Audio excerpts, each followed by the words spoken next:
éléments font qu'aujourd'hui, les soldats congolais parfois manquent de motivation. Donc, le M23 est là, qui est la menace la plus sérieuse aujourd'hui. On n'a pas vu l'opposition réunie autour du président. Moi, je ne l'ai pas vu quand j'observe très bien de très près ce conflit-là. Mais je n'ai pas vu l'opposition réunie autour du président. Mais est-ce que aussi le président, il est assez clean, il est assez fiable pour pouvoir réunir l'opposition autour de lui? Ça aussi, c'est un problème. Parce que si certains hommes politiques ou bien certains anciens membres, certains membres du M23 accusent le président d'avoir mis la main personnellement sur sa main personnelle sur des mines qu'il exploite pour le compte de sa famille, ça aussi, ça pose problème. Une personne comme ça, quelle que soit votre détermination, vous ne pouvez pas avoir de l'amour pour venir l'aider à combattre une rébellion. Ça c'est très bien, c'est la réalité. J'ai vu qu'il a envoyé il y a quelques semaines son ministre de la Justice ici au Mali pour avoir les conseils du général Assimi Goïta, ce qui est très bien, c'est une coopération militaire sud-sud.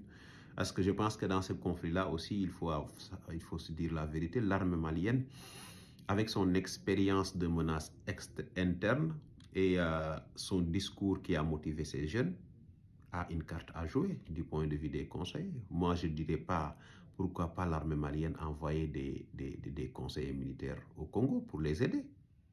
C'est comme ça. Oui, ne serait-ce qu'une vingtaine de conseillers militaires ou bien de formateurs.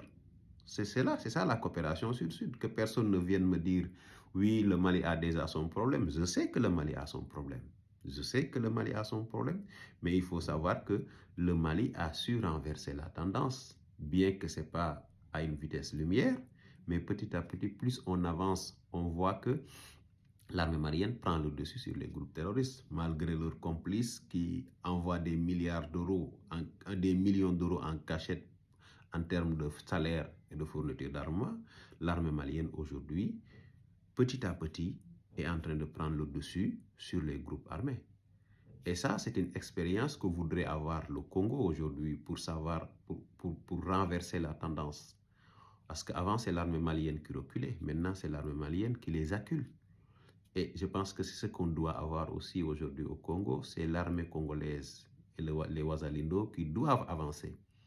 Et le M23 doit reculer jusqu'à son dernier retranchement. L'armée rwandaise qui les soutient en conseil et en ravitaillement aussi, c'est une armée qui doit être... Moi, je dis que si l'armée congolaise parvenait à bien contrôler le transport, les corridors qui relient le Rwanda et le Congo, ce serait une très bonne chose. Des avions, des frappes aériennes et tout.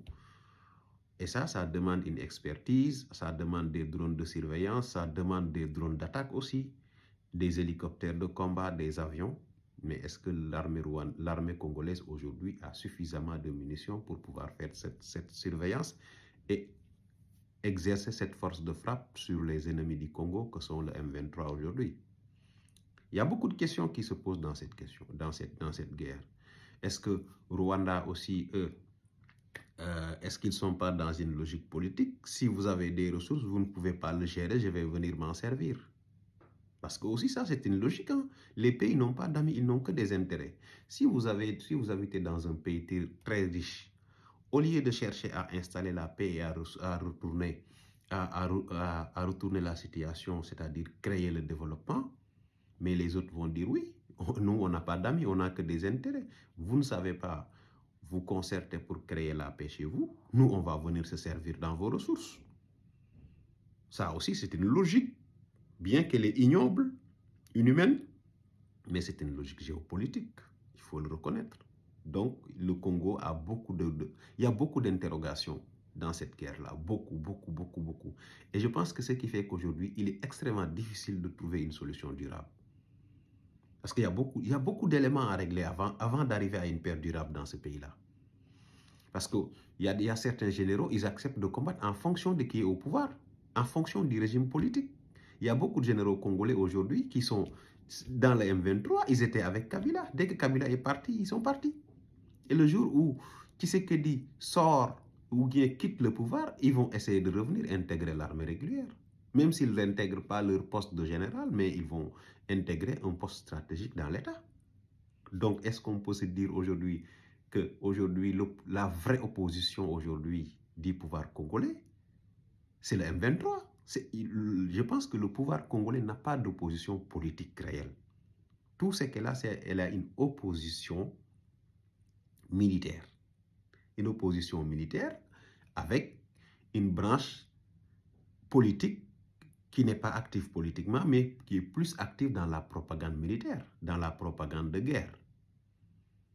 Et le jour où vous allez voir que l'armée du Congo a pris le dessus sur le M23, vous allez voir d'anciens politiciens réapparaître pour essayer de parler de paix. Oui, ça c'est moi qui vous le dis. Le jour où vous aurez l'armée congolaise qui va commencer à prendre le dessus sur le M23, d'anciens politiciens vont surgir pour essayer de parler de paix et dire que c'est le président qui n'aime pas la paix, le président ceci et cela. Alors que là, des milliers de Congolais sont tués chaque mois.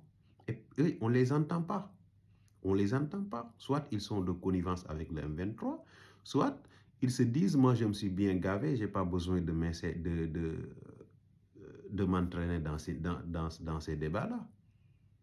Et ça va poser problème pour les générations actuelles et les générations futures. Parce que la guerre du Congo dépasse aujourd'hui des générations. Hein. Depuis quand les Congolais ont commencé à enterrer leurs morts? On a toujours entendu la guerre au Congo depuis qu'on est en France, bien avant même. Et elle n'est pas sur le point de s'arrêter. Parce que moi, je ne vois pas un leader politique charismatique capable de réunir les Congolais autour d'un objectif. Comment? Qui a un passé clean, qui a cette autonomie, cette indépendance, qui a cette confiance du peuple, moi je ne l'ai pas vu encore. Aujourd'hui, si vous voulez, vous voyez Tshisekedi, à la limite, il est ridicule. Il est ridicule. Il ne peut même pas mobiliser son peuple. Il n'est pas fiable.